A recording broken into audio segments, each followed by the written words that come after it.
Good evening.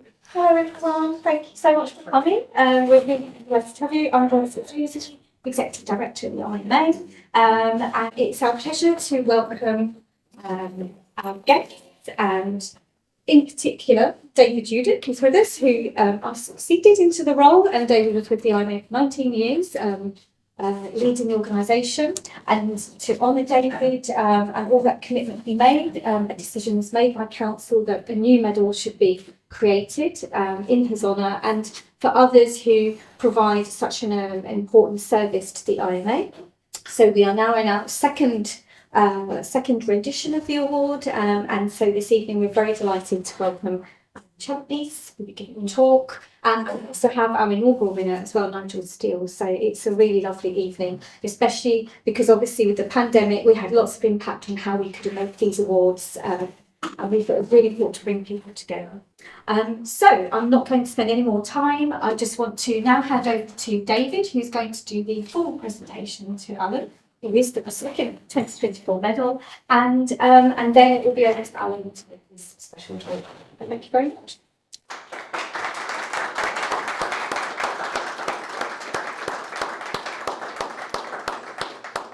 So if I could just say, I have nothing to do with who wins, so I can be completely neutral. I'm absolutely delighted that the committee, the council, decided to make this award to Alan. He's been a most wonderful person to work with over, probably about 15 years we've worked together, and one of the lead editors on the Journal of Numerical Analysis, and a voice of common sense through so many difficult discussions about open access. So a great man to work with, and so many people will know that he seems to write with astonishing regularity in Mathematics Today, ever interesting, ever insightful. So thank you very much. So I'm delighted with the winner. My job's not really to do what I've just done, but thank you very much. Alan, I congratulate you and thank you very much. Thank you, David. Thank you very much.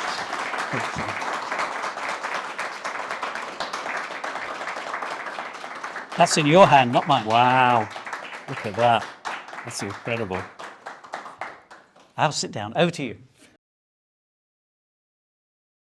Thank you so much. Well, I'm really chuffed that people could come out this evening just to hear me speak, and I'm also glad that it's being videoed, and hopefully I get a chance to edit out all the swear words. I promise you I won't swear in this talk. So this is one of 4 talks I've given this semester where I've given a title and I've thought, oh my goodness, how on earth am I going to speak to that? So Emma Bowley asked me to give a talk to a whole lot of people in national labs, and I gave a title of What is Mathematical Modelling? And I realised I hadn't a clue. and that was basically the talk, and it seemed to go down all right. And then Kathy Hobbs asked me to speak, to give a masterclass on mass communication. I've never given a masterclass on mass communication before, and I had to think about what is mass communication. I don't really know. And then I thought, the motivation for this talk was thinking about David and his steadfastness, and there'll be a little bit more about David in a minute, I'm sorry. In halfway through the talk, hopefully you'll forgive me, and feeling kind of the fraud that I often do, that I don't have. There are many characteristics that David had, and Nigel, the previous winner, in terms of steadfastness, always turning up to every committee, always dealing appropriately with minutes, and being an efficient editor, etc. And to me, that's what service is. That dedication, and that's not me. And then I thought, well, what do I do? What have I done for the community? And it seems a little bit like breaking the rules. And I kind of thought that there's a creativity in breaking the rules. And it's a very British thing. If I could give a better title, it doesn't quite go as well. It would be bending the rules, because that's a much more British way of doing things. Anyway, and then I thought it's about the role of creativity in the mathematical sciences. So here we go. So here's an outline of what I intend to do. So first of all, as an introduction, I thought about breaking the rules, and I thought about one of my favourite artists, and I thought about writing on the walls, and how you're somehow, thou shalt not write on the walls, do not write on the walls. And it made me think of Banksy. And actually, there's something creative about writing on the walls and learning about maths and music, which I should come on to in a minute. And then I thought, well, what is creativity? I don't know. I don't think I'm a very creative person. I'm not particularly good at art. I'm not particularly musical, etc. But I really learned 11 years ago, I was sent on a creativity at home workshop. And most of my colleagues who are sort of rational scientists thought it was all a bit of a waste of time, but I didn't. It really sparked something in me. It really made me think that actually there is creativity in the mathematical sciences. And so I want to talk about what I think, these are just personal reflections about creativity and the mathematical sciences, and in particular, the role of being stuck. We are all, if we've ever done any mathematics to any level, reached a point where we think we can't do it anymore. This is it. I've reached my level. And whenever you say at a party, oh, I'm a professor of mathematics, they say, I was good at maths until we got to trigonometry or vectors or whatever the topic is. And so I've got something to say about that. Then a little interlude about David and something about identifying hidden assumptions. And then maths is a team sport. And then finally, stop. And learning from Dr. Spock, live long and prosper. And Clet Abrahams. You might not know who Clet Abrahams is, but we're going to find out. And then so what? So I thought about this notion of do not write on the walls. And it struck me of two things about rules and mathematics. Mathematics is very constrained. It's very easy to think, well, I'm not allowed to do that. I can't do that because, you know, they're not the rules of differentiation. Group theory doesn't work like that. And maths is, of course, logic and constrained. And yet, when most of us do maths, if we ever scribble and think mathematically, and it usually involves some kind of writing on a wall. There is something, I'm not really a mathematician. Let me say why I say that. I prefer whiteboards. I'm sorry, I know this is the LMS, but I do notice there are only whiteboards in here as well. So, but my mathematics colleagues tell me that you're a real mathematician if you prefer the blackboard. But there is something about writing on the walls. And then I remembered, let's see if this works. If I click on this, no. How do I make that actually? Maybe I have to hit return. No, that also doesn't work. Now what I want to do is click on this. I want to get to there and click on it. So I know how to do this on my laptop, so let me just... I've been unable to obtain a copy of the current home on stream. On your feet, Fletcher. On your feet, there are only two rules in this business. One, you do not write on the wall. Two, you obey all the rules.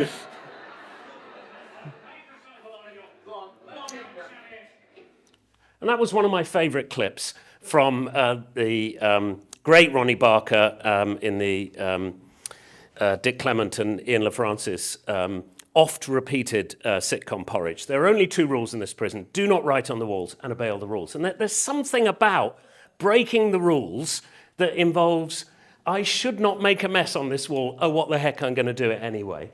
And that also made me think about Banksy. Banksy,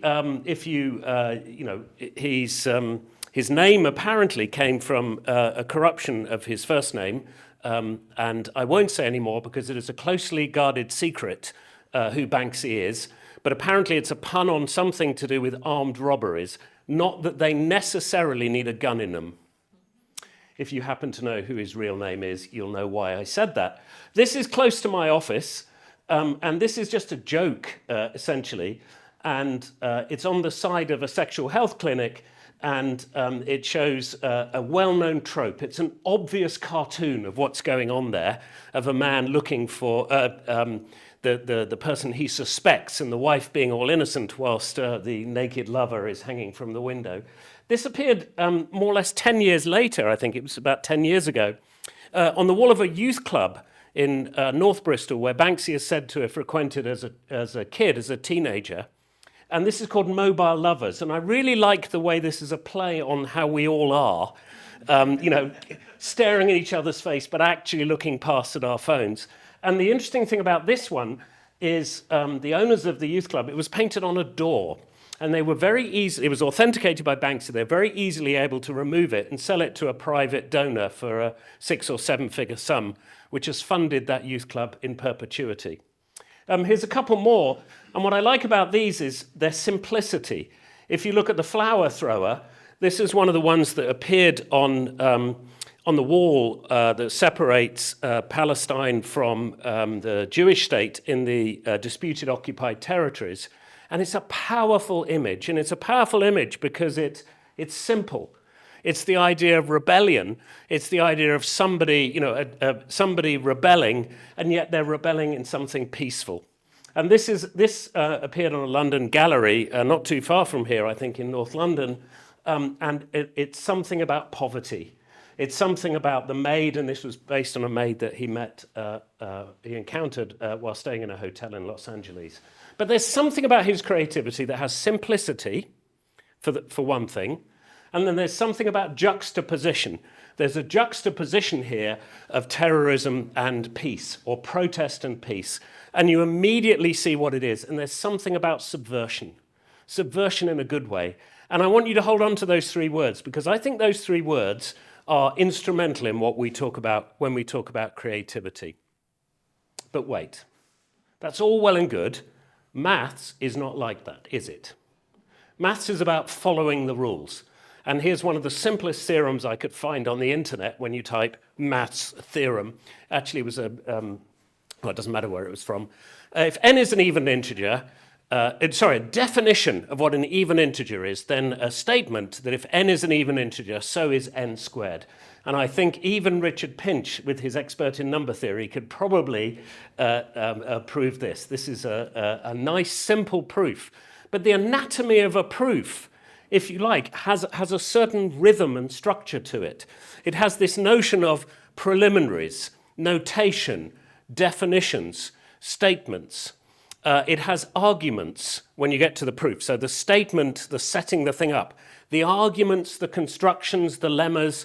Well, it's not clear where it's going. Why should we write down n is 2k? Why should we square both sides? There is something creative going on. It is not a linear logical path, although every part of the proof has to obey the rules of logic. And then finally we get to the QED. We get back to the original statement and a proof, and then maybe we get to some corollaries and what that means. Now, it's been said by many people cleverer than me, that actually the anatomy of a proof is quite like music. And so this is, I took from this website, is something about Mozart's Sonata 16, the first movement, which is in sonata form.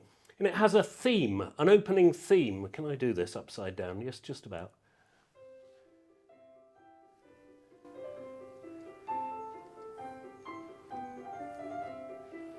It's a really simple statement. It just opens things. And then there's a more complicated statement. This might be this a little bit later on in the first part. There's another theme.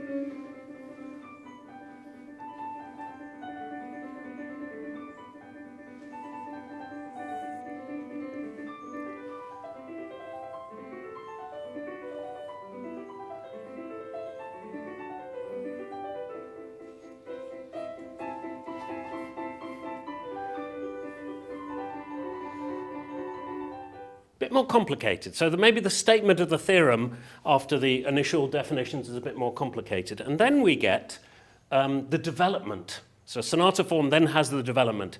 This is messing around in different keys. It's variations on a theme, changes in keys. This is just one piece of the development. It's hopping around amongst keys. It's going up and down. There's a little bit of the theme there, but it's not clear where we're going. It's not clear where we're going. Something's happening. There's a slight sense of unease. Yeah, where are we going? No, I don't. I'm not sure. You know, where? You know, there's something's going on here, but I don't know what it is yet. There's a sort of mystery, and then actually the very next bar, I think, is the recapitulation. That's the third part of a sonata form. The first theme again. Almost identical. The first theme suddenly comes back, and then we get the denouement, the resolution gets more complicated. We get the second theme coming in, but not in its original key, actually in the key of the first theme, that just to sort of tie everything together.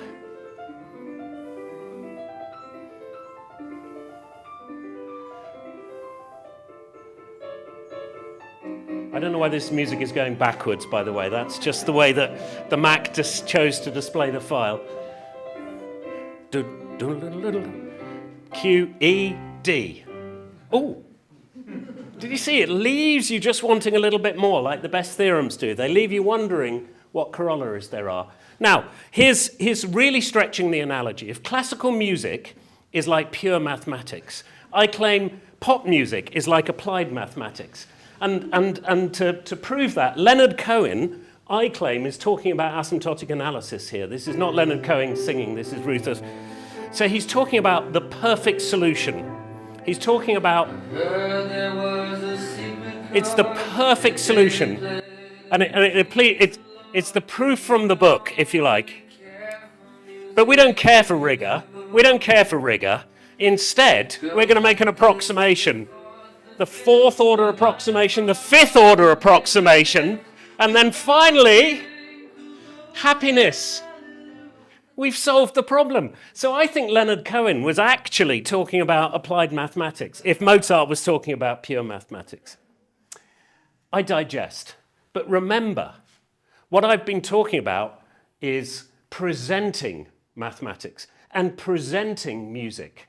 A performed piece of music with its structure, I mean, okay, it's playful or whatever, that is the result, that is the outcome. You are seeing not the doing of the music, you are seeing the result of a creative process. And I claim that the creative process is messy. Composing music, I'm not a composer, but it's messy. It involves, scribbling on pieces of paper, messing around with chords. You ask somebody, where did that theme come from? They don't know.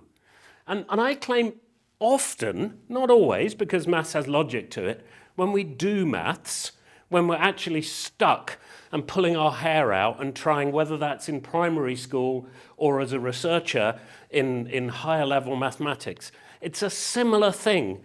It doesn't obey the laws of logic. It is complete. Our brains are not wired to be logical. They're wired to be creative. And that's what I call breaking the rules. It's this scribbling on the walls. Do not write on the walls. Actually, do write on the walls. Be creative. Break the rules in some sense, because that's where creativity comes from. So, that was my introduction. What is creativity? I do not have a clue. I don't know what creativity is. And as I already intimated, I never thought of myself as a particularly creative person. I still remember with horror art classes or craft in primary school. It used to involve a lot of glue that got all over me and paint and goodness knows what. And as my family will tell you, I'm not particularly good at DIY, and when it comes to decoration, I do the destructive bit. Sharon, my wife, she does the bits that require artistry or precision. I have no musical talent especially. Despite years of piano lessons, I still don't think I'm a pianist of any sense. I like telling stories and writing, but I've never really had any success as a novelist, and I'm not a poet. I don't really even appreciate poetry. And then in 2013, I attended this workshop. It was a sort of, if you are part of a program grant, it was tick a box and you go to this free workshop. And frankly, it opened my mind, not because I learned something new, but it resonated. Like most things that we learn, we teach our students and they take on board. It resonates with what I already knew about creativity. And I learned that creativity seems to have the same simple features, whatever it is, and it seems to be a bit like Banks's art. It involves simplification, stripping everything down to its barest essentials, throwing away all the details, and then juxtaposing that. Just taking an idea that's kind of obvious there and taking an idea that's obvious there and putting them together. And then something about subversion, something about being a little bit naughty. I'm not allowed to do this, but I'm going to do it anyway. And to me, those three things seem to explain creativity. So the late, great former IMA gold medalist Nick Hyam, who died earlier this year in an untimely way, wrote a book with this guy, Dennis Sherwood. And Dennis Sherwood was the person who ran our workshop. And what I learned from the workshop is that creativity is not, there are a few examples of geniuses. Mozart was almost certainly a genius. I mean, I don't know what genius is. Paul Dirac, they say, would just see things completely differently than everyone else, possibly Einstein. But for most of us, and for most things that are important that have been created, it's not a bolt from the blue, an idea out of nothing. Nearly always, it comes as a result of a process, and it can be learned. This is Dennis's big idea for creativity at home. Sorry, let me push this. And the first thing is brainstorm. Capture what it is you're trying to do. Do that in groups or individually. Then simplification, get to the very essence of what you're trying to do. Throw away all the details. It's so easy to complexify. Any fool can make something seem hard. It actually takes real talent and luck and all kinds of stuff like that to see something simply. And then let go of all the hidden assumptions. And then subtract, juxtapose, borrow, subvert. This idea, once you're in this simple world, just saying, well, what if I did it backwards? Or whatever. And I'll give you an example in a minute. Let your imagination run wild. And this is one of his big things. Keep going. Build, swap, twist, dream a little. Don't evaluate too early. Almost all good ideas are killed by somebody saying, well, I don't think Miranda would like that. Or whoever Miranda is. Or, no, we're not allowed to think like that. Or, yeah, but of course, we've got to remember that. Don't do that when you're trying to be creative. It's so easy to kill an idea by putting the constraints in too early. It's so easy to refine with constraints. And of course, eventually, some ideas aren't going to make it. But if you're in the ideas generation business, don't evaluate too early. Keep going. It's almost always, when you look at where students get stuck, they've tried the right thing, but they've dismissed it too soon. Don't evaluate too soon. So this was the example we had. And let me explain what this example was. He put down a bottle of water. This is not a bottle of water because I didn't think about this. Is my glass of water. A plastic bottle on the table. And he said, what is it? What is this plastic bottle of water? I want you to write down every property. I want you to discuss every property of that bottle of water. And he said, we're going to brainstorm it, but I don't want the loudest voices to dominate. So we're all going to do it on a piece of paper.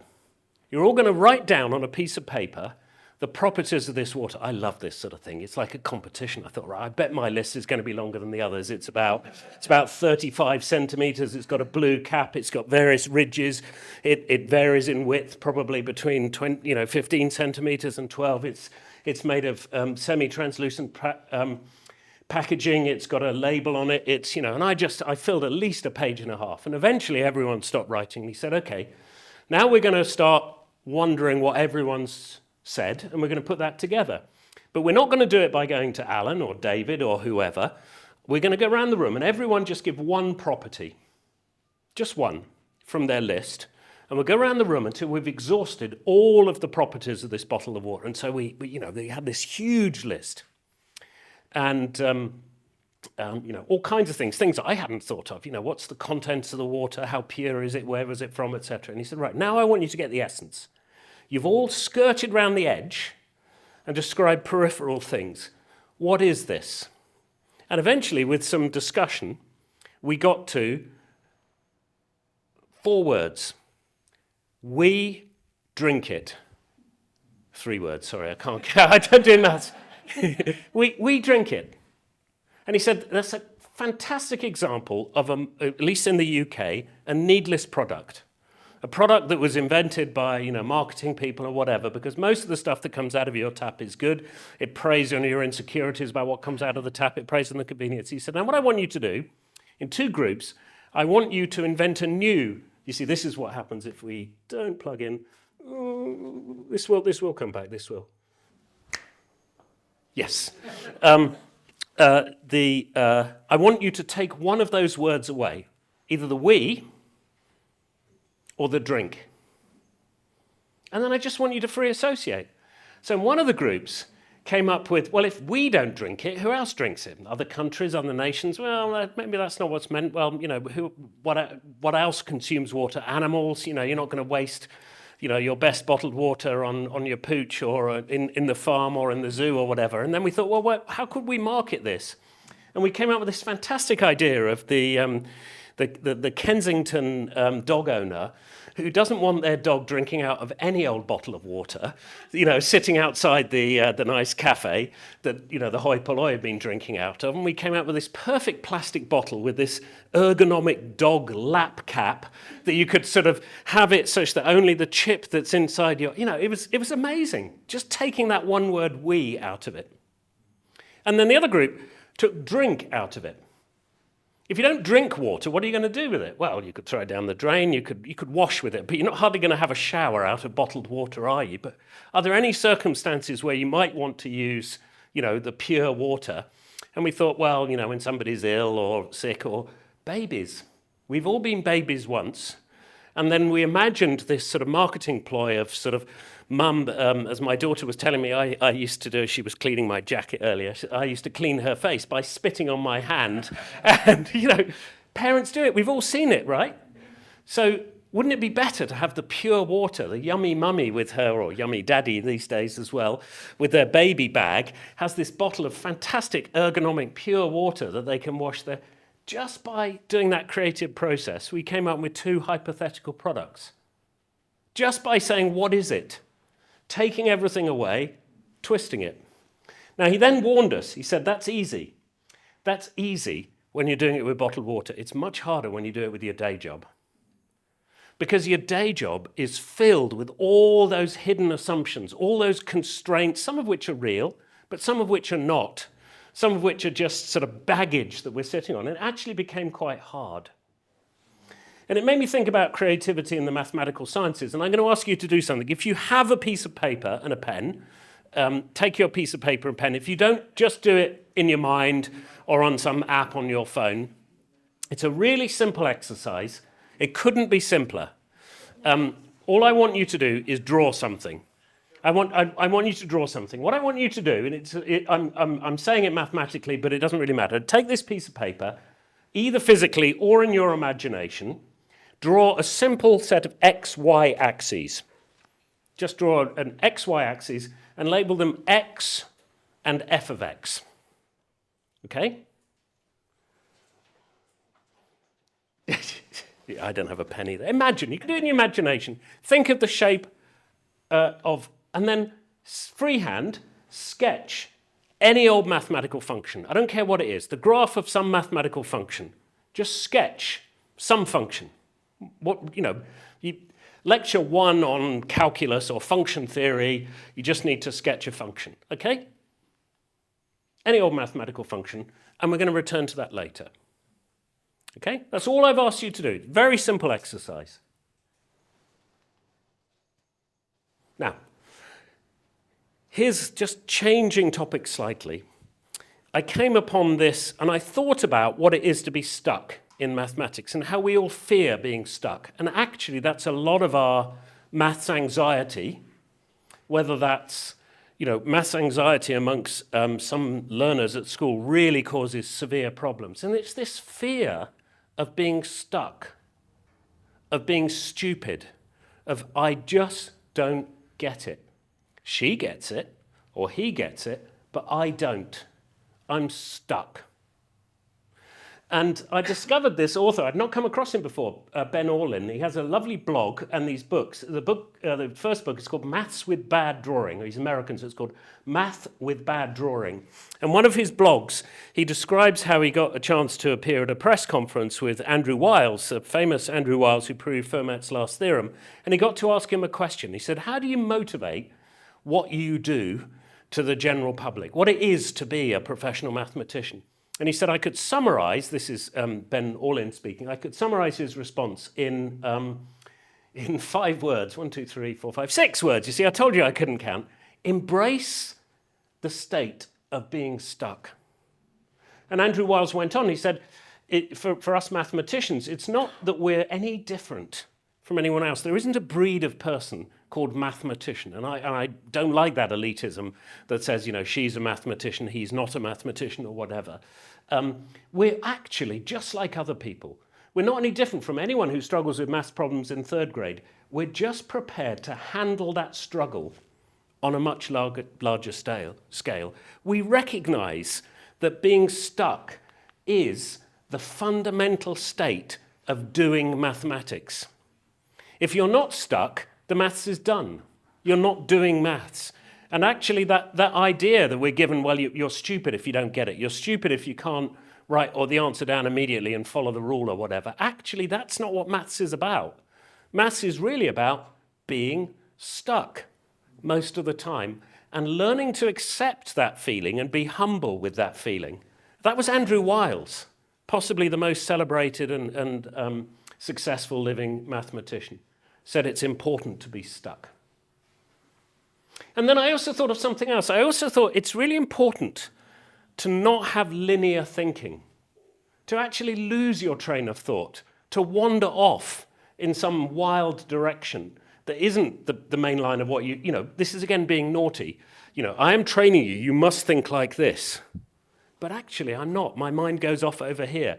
And that notion of losing your train of thought, I love Douglas Adams, who wrote, there is an art, so the book says, or rather a knack to flying. The knack lies in learning how to throw yourself at the ground and miss. Clearly, it's this second part, the missing, which presents the difficulties. And I love that quote. I love that quote because it says something about fearlessness and throwing yourself at something and then losing your concentration and thinking the wrong thing and forgetting to hit the ground. Mariam Mirzakhani, who was the first female winner of the Fields Medal, sadly died young in 2017. But her Wikipedia page shows you the great research I do, says how she described herself as a slow mathematician. She said, you have to spend some energy and effort, in other words, the being stuck, to see the beauty of math. To solve problems, she would draw doodles. This is a still from one of her drawings, a video that was made about her. To solve problems, she would draw doodles on paper and write mathematical formulae around them. And her daughter described her mother's working as like painting. Isn't that interesting? It's not. She wrote out her theorems perfectly. If you read her published papers, they're probably quite hard to read, but that's not how her mind went. That's the later process of formalizing that creative step. That creative step was just like you and me when we're stuck. It's just a bit like Andrew Wiles. She embraced that feeling of being stuck and could doodle on a piece of paper for ages. Henri Poincaré was said to be the same. Now, David. I'm greatly humbled to win this prize. Like I said to begin with, I feel like if this is a prize for service and longevity and doing things correctly and being a fantastic committee member and servant of the IMA, I felt like a fraud.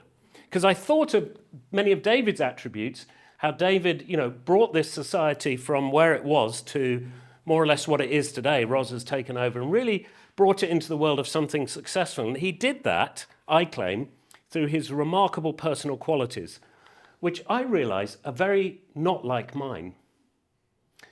His attributes, he's hardworking, he's efficient, professional, he's calm.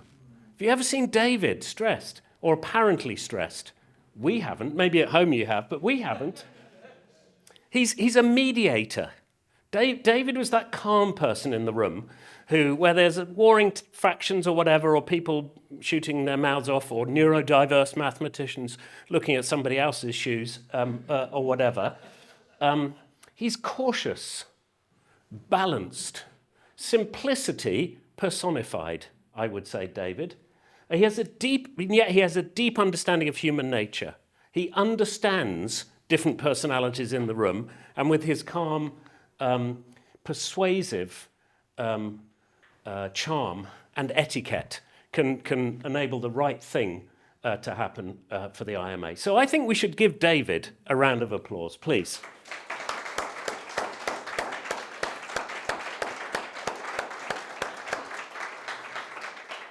In a very real sense, I think we wouldn't have been here today without him. Not just this prize is named after him. I'm told that the IMA was at some kind of crossroads when David took over, and the fact that it's such a healthy organisation now and has such influence in our community is largely down to him. But let me tell you a couple of things I learned from David. Firstly is how to be charming, canny, and yet ruthless. Not many people know about David. He's an unbelievably good liar. And he has a gambler's instinct. I remember when I was first asked to be a journal editor with my co-journal editor, we went to meet in Reading, I think it was, where this guy was based. And he said, well, whenever I travel with a set of liar dice. And he proceeded, we weren't playing for money, I'm pleased to say, but he proceeded to lie his way of saying, oh yeah, I've got 3 6s here, yeah, 4 7s. And we believed him because he does it with such charm and etiquette. Frankly. So that was one part of David's character that I learned. And the other thing I learned, a lesson I will never forget, is how to politely get rid of somebody. We all know, don't we, you know, the Chinese, or is it Japanese proverb about the water carrier, you know, where there's 7 people holding a pole carrying the huge churn of water, that if you see 7 people carrying this pole, in truth, only 4 of them are carrying the weight. 2 of them are doing nothing, and 1 of them is swinging from the pole. So when you've identified the person who's swinging from the pole, what do you do? So you can create tension, or you can do it politely. So this is what David did. So the example was when we was asking somebody to step down from an editorial board, basically for being, I won't say useless, but doing nothing, basically being inactive. We all choose what to do with our time, and some people choose not to be very active. So what he did was he said, dear so-and-so, thank you so much for your service. As you're no doubt aware, your 5-year term is up. No one remembers how long they've signed up for. Absolutely no one. No one has the email. No one signed anything. So it might have said 5 years. It probably didn't. It doesn't matter. However, in recognition of your fantastic work, I'm writing to ask if you'd be prepared to serve for another 6 months. Oh, that is so clever, isn't it? 6 months is nothing in the life of a journal. That is basically saying, 2 fingers, but so politely, so clever. David, you are a master at this. And secondly, I've learned that maths and promoting maths is a team sport. I've really learned that. We like to think of the lone scholar, of Andrew Wiles or Merriam, the Fields Medal winner, but it requires different personalities and styles of contributions. Now, we have to be aware of the hidden assumptions. When we do maths, when we're working with people, sometimes we think, well, that's obvious, isn't it? So I asked you earlier to sketch any mathematical function, and I'm going to guess that you sketch something like this or this. If I ask you to sketch a cubic is a classic mathematical function. Or a straight line possibly. I bet almost none of you chose a function like this or this. Yeah, Chris did, but we've written a book on non-smooth dynamics, right? Yeah, so it has jumps. When we say function, we think smooth function. We think calculus. We think differential. We think nice and smooth and lovely. But actually, and we can't see this off the bottom of the slide, but it doesn't matter. Actually, non-smooth is interesting. There's a wonderful world of non-smooth dynamics. Depending on, my background is in dynamical systems, and this is the only mathematical equation. And it's not really an equation. It's just a sort of a generic way of writing a dynamics problem in vector format, where x is anything. In some vector space or whatever, and alpha is anything a parameter. But we're used to, in dynamics, notions of continuous dependence on initial conditions and parameters. If I slightly change a parameter, okay, it may be nonlinear, it may in the long term be chaotic and unpredictable, but at least over a short time, if I change a parameter by a small amount, the solution will change continuously. Not necessarily in the world of non-smooth or piecewise smooth dynamical systems. Then there's this notion of what we came up with and we call discontinuity-induced bifurcation. So bifurcation just means a fundamental change or a qualitative change in a solution structure as you vary some parameter. And you can have things which occur without incipient warning that it's happening. In the popular parlance is the idea of a tipping point. A tipping point is where something falls over. And there's a big literature now on critical slowing down before you reach a tipping point. Basically, before an instability, you get an idea that it's happening because perturbations slow down much more slowly. And if you know about linear algebra, that just tells you that an eigenvalue is about to cross the imaginary axis. Not in the non-smooth world. You can get sudden instabilities, they can happen easily. You can also get so-called robust chaos, and not period doubling roots to chaos, but period adding roots to chaos, and we get loss of determinism. So you can't decide what happens within the system. That doesn't mean the world is not deterministic. Gödel's incompleteness theorem tells us the theory is incomplete, and actually all mathematical theories are incomplete. So it's not really a surprise, it's just breaking our hidden assumption about dynamics. For those of us who sort of grew up in the era of nonlinear dynamics and chaos and smooth dynamical systems, non-smooth things break that intuition. And there's also undecidability. There's the so-called Pan-Lavey paradox that I've worked on, that is essentially the theory of why it's very easy to pull a piece of chalk across a chalkboard, but it's really hard to push. You reach this instability, this sort of woodpecker instability, and it's a finite time instability, because the chalk jumps off the board with finite velocity, even though you're pushing it into the board the whole time. So it just breaks our intuition. And so that's how you can draw dotted lines with chalk very easily. So 17 years ago, it's that long, Chris Budd and Mario Di Bernardo and Piotr Kowalczyk, this idea of maths as a team sport. We wrote a book on non-smooth dynamics, and we collected and categorized. We didn't really, we did a few new things, but most of it was just a collection and a standardization. We formed NASA, which we called the Non-Smooth Standardization Agency. It was a kind of informal, anyone could join NASA, and we didn't have any secrets, nor did we have any moonshots. And it resulted in this book. And it was born from naivety. We didn't understand. It was bewildering. The literature was a bit of a mess. And an inquiry, well, why is that a bit like that? Oh, of course, they're really the same thing. Well, how about we came up with a way of categorizing? One motivation for me was in an earlier paper, we got an answer very wrong. And that was patiently explained to me by the world expert, Arne Nordmark. Very few people would know Arne. He's a shy man, but he's brilliant. And very patiently explained why we were wrong. That was a motivation. Almost a sort of penance for getting the answer wrong. It, of course, took way longer than we thought. It is not perfect. There's lots of missing that we should have put in there, and there's plenty of typos, and there's never been a second edition. But it's helped spawn a vibrant research community. I mean, I'm not saying that it was the only thing that spawned that community, but there's now a big community in non-smooth dynamical systems. And just last year, a special issue appeared called Beyond the Bristol Book, Advances and Perspectives in Non-Smooth Dynamical Systems. So at the time, 3 of us were at Bristol, but Chris Budd, although at the University of Bath, was living in Bristol. So I was. Now, here's another book I was involved with as a team sport with Sam Parks. Sadly, Sam couldn't be here tonight. And if you know, you know. This was timed with the 50th anniversary of the IMA. I should have mentioned earlier those pictures of David. Maybe I could go back. Let me see if I can go back. Because I forgot to mention this. Those pictures of David were taken from, I think, one of his greatest achievements, which was our 50th anniversary of the IMA. And I struggled. I found the Flickr file that had, I reckon, about 300 photos. I think David was in 3 of them. And that's because of his humility.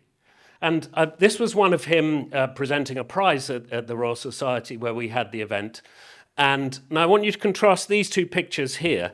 This picture is me upstaging Matt Parker in front of HRH, whereas this is David just looking on as his deputy is presented with a prize.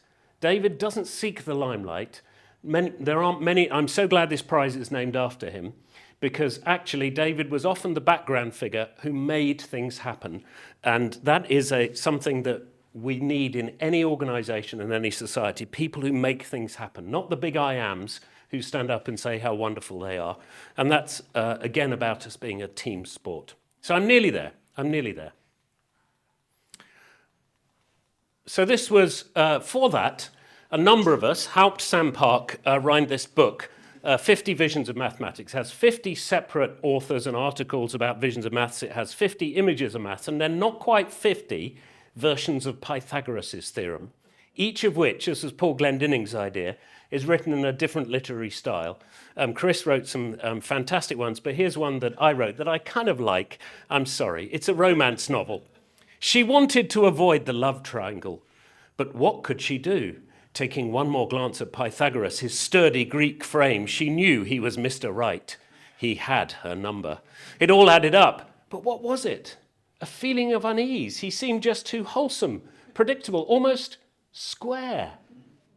Or maybe she should follow her heart and commit to Pierre de Fermat. Her pulse quickened at the thought he had higher powers. He was real. She could feel her knees weakening as she turned towards his open arms, but how could she be sure? Could he ever be drawn? Would she be marginalized? Where was the proof? Some of them are slightly less flippant than that. But it's kind of fun to mess around. It's this messing around. Why don't we do more of that? Because we're obsessed by maths being rule-based. Why don't we have a little bit more fun? And then I also think that knowledge exchange for mathematics is also a team sport. It's something the IMA has always championed. And what do we mean by knowledge exchange? It used to be called technology transfer or knowledge transfer. It's basically the two-way transfer between end users, industry, business, government, whatever, the general public, and practitioners, doers, teachers, researchers. And I would claim that knowledge exchange, KE as it gets called these days, in the mathematical sciences is actually a key British applied maths export.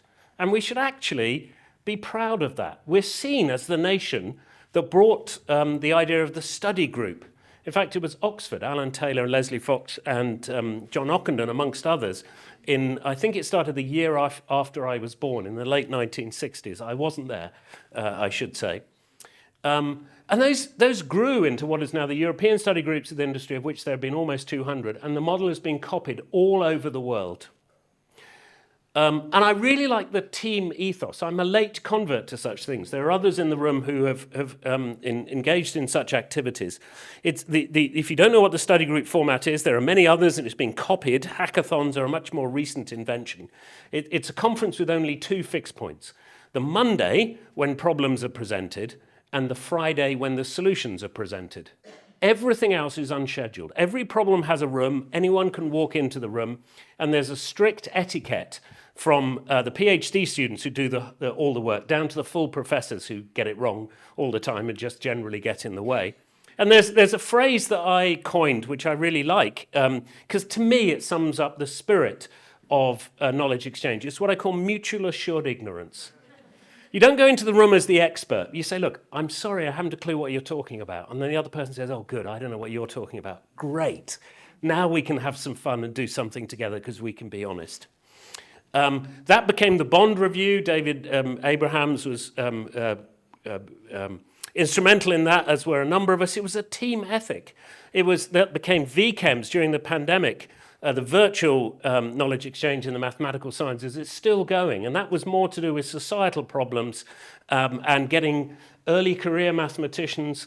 Also, it's really good for EDI to do things virtually. We found there were a lot of people who can't travel to a study group easily because of family commitments or whatever, who could get involved virtually.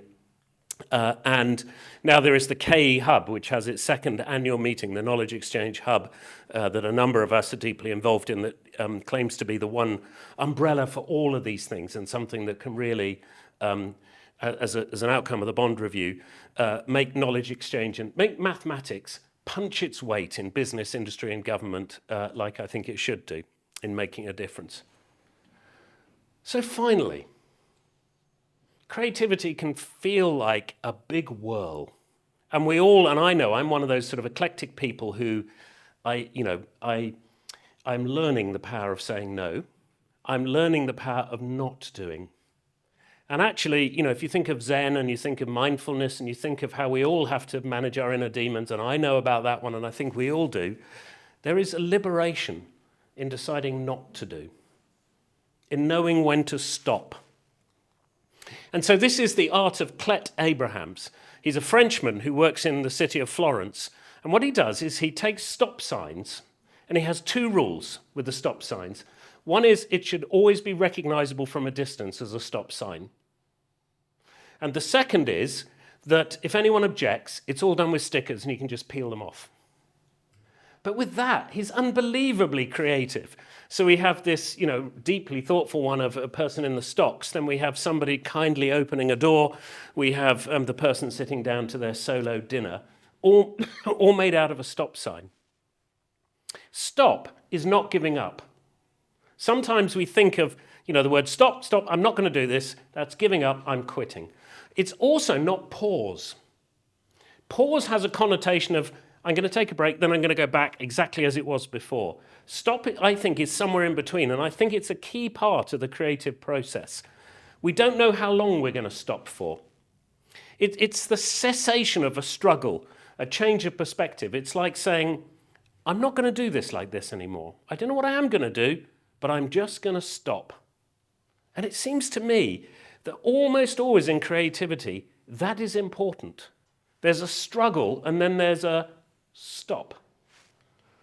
And it can lead to humility, calmness, centrality, simplicity. There's a catharsis in saying, I'm not going to bother.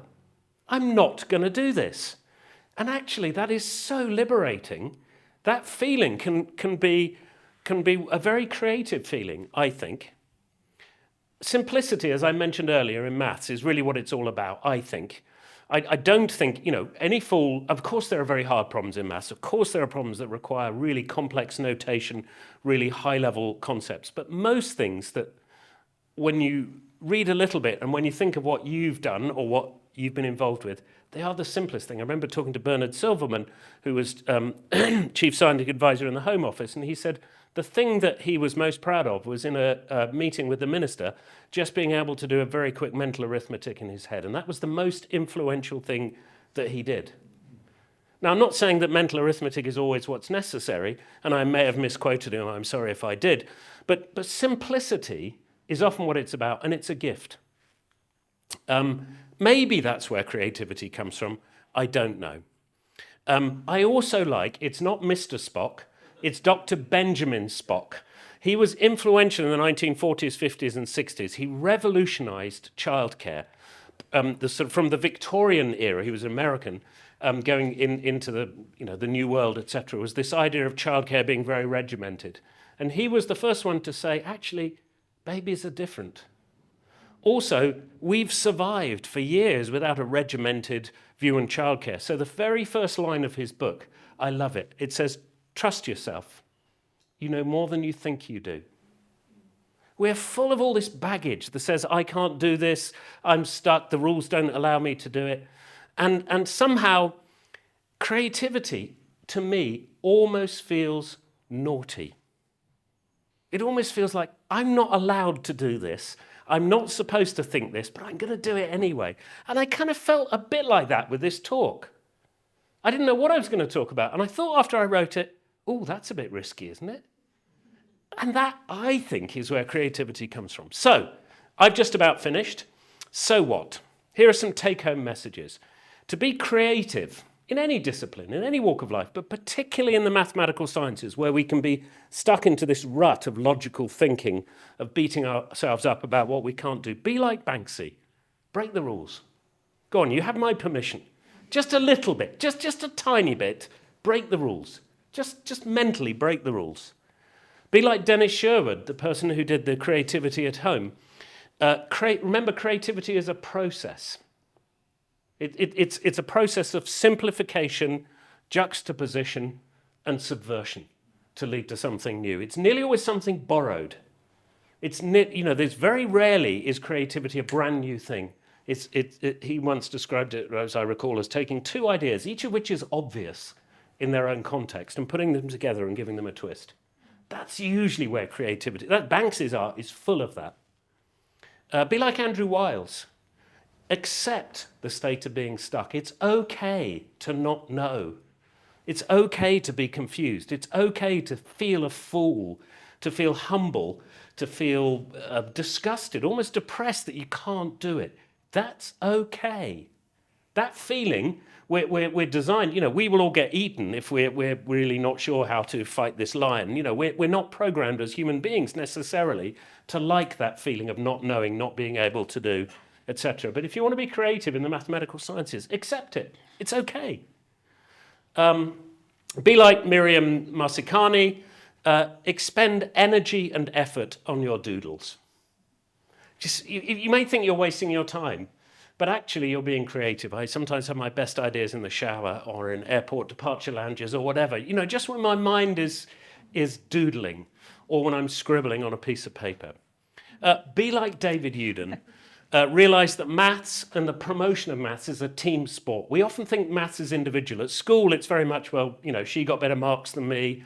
How well did you do on the test? Who came top or whatever? But actually, almost all of the maths I do is collaborative. And so the same is true about promoting maths. And then finally, be like Clet Abrahams and embrace the power of stop. Speaking of which, I'm going to finish there. There's a number of people I should thank. Some of your names will be on here. I apologize if they're not. These are people who've influenced me either directly or indirectly. Thank you very much.